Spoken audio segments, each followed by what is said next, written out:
been a really frustrating past couple of years, for me at least. Besides the pandemic, the rest of the world, in general, you learn things as you go through life.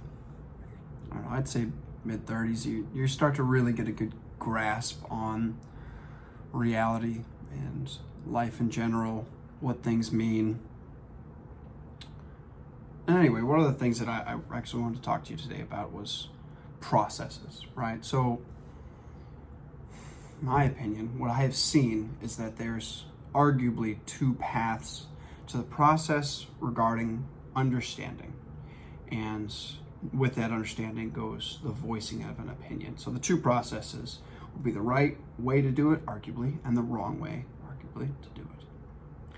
So the first process, the right way, you identify that issue, whatever that topic, okay? That's your topic. And immediately what you need to do is you actually need to separate the entangled information from that topic, the irrelevant parts of that topic that don't actually include, they're in there, but they're not actually associated with you. They're a distraction, they're a red herring. Separate those out. Then also identify that your topic may very well likely be not exclusive to itself. There may be external factors. So other dissimilar topics may actually be associated with the issue that you're formulating an opinion on. The process would be identification, separation, and identification again of those associated topics, and then data research. So data would be a data gathering, a reading, a learning, and understanding, and then a refining of what you did originally, the refining of separating the bad information, refining of the identification of the main issue and the associated issues, and then you just repeat, right? That's the right way to formulate an opinion, in my opinion, would be a process-driven way, a process-driven approach. That process-driven approach needs to go all the way through to a full as possible understanding of the issue, and then a test of your opinion as that opinion gets formulated. Because you can't help it. Once you start to go through a topic, you start to formulate your opinion and you think, this is right, this is wrong. So test your hypothesis. Form that hypothesis, test it. Form an anti-hypothesis and check yourself, check what the opposite would be. Verify that that's not accurate. And if you need, to re-justify, if you need to readjust, if you need to go back and correct or learn a little bit more about a new topic after you've done some hypothesis testing, then do that, right? But you have yet to form a true opinion. You should yet to form a true opinion on anything.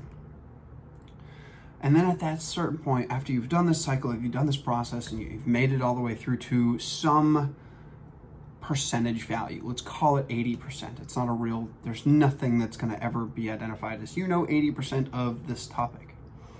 Politics or the war on drugs or anything, it doesn't matter. You're never going to actually reach that 80% mark, but let's just call it something. You're going to be on some sort of curve that you're going to learn more. Hopefully, if you pay proper attention, you'll learn more, and then that curve, you might have the gist of the information. You might have the majority information. If you've done it the right way, you've done the majority of all information. Once you reach that, start to head towards that 100% understanding, which arguably is not achievable. Once you get to that 80%-ish comfort level, you should at that point identify that, hey, you have an opinion and you want to get your hypothesis out there of, now I need external input to see if I can more accurately fine tune. I want to reach that. I want to be 100% accurate. Let's call it 99%, because 100%, you can never know 100% about anything. So you do that process, and then you voice your opinion, and then maybe you get some tweaks, you get some external input. Hey, you didn't think about this. Hey, you didn't think about that. Okay. And then over time, sometimes years, some of these opinions should reach a point where you're actually a knowledgeable individual about a topic. But this could literally take years for some of these topics. So let's take the opposite approach, the approach that I see personally the most in the field of people around me and those that I've observed. I see the identification of that topic and then an immediate voicing of an opinion of that topic. They hear it, they read a headline, somebody shows up on the news, boom, they have an opinion, right? Even just an interaction with another person. Hey, I think this is wrong, we should do this.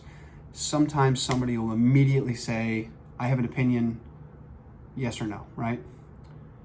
There's still, the person might not even have finished their sentence yet. There might be more information that you actually don't know yet, but you formed an opinion right away. If you have done that, you have failed. You have made a mistake. All but guaranteed. You might end up with the right answer because you didn't hear all the rest of the information, but then you did hear it and you were right anyways. That might be true, but that did not mean that you did it the right way. You need to, so what I see is this person voice their opinion, and then if it's something like, hey, I want to validate my opinion and I want to voice it more, then they will search the data and find more validating data, kind of pigeonhole, and they'll start to voice their expertise a little bit more.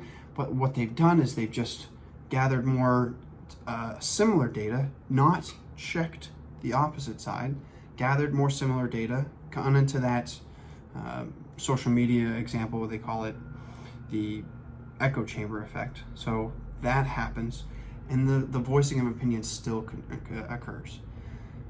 And then the worst part to me, what I see people do is they'll plant their flag on that opinion as if it is, expertise unable to be questioned, unable to be altered. The ability to say, I don't know, is gone. That person will have to stake their reputation on that topic, and they will allow it to identify who they are. And then that has to be defended. So the final step to this process is just defense of that opinion. So the right way would have been a much more logical, slow, arduous approach, and the wrong way would be a quick, fast opinion, and then plant the flag and hold your ground, dig your heels in. And that's understandable. We're humans. We lock in because we're just a certain way. We have a finite amount of time on this earth. And that is a legitimate concern. But what I'm seeing and why I'm speaking with you today is just because I have this concern about why we're acting like this, how we can fix this. Can we fix this? Are we doomed? Are we just, mere mortal humans that are guaranteed to act this way? Are the people that are the best spoken orators going to be the ones that we get our opinion of? God forbid I have pauses in this conversation and I don't speak well. Maybe we're not going to make it all the way through this conversation without an opinion being formulated anyways. I'm frustrated, tired.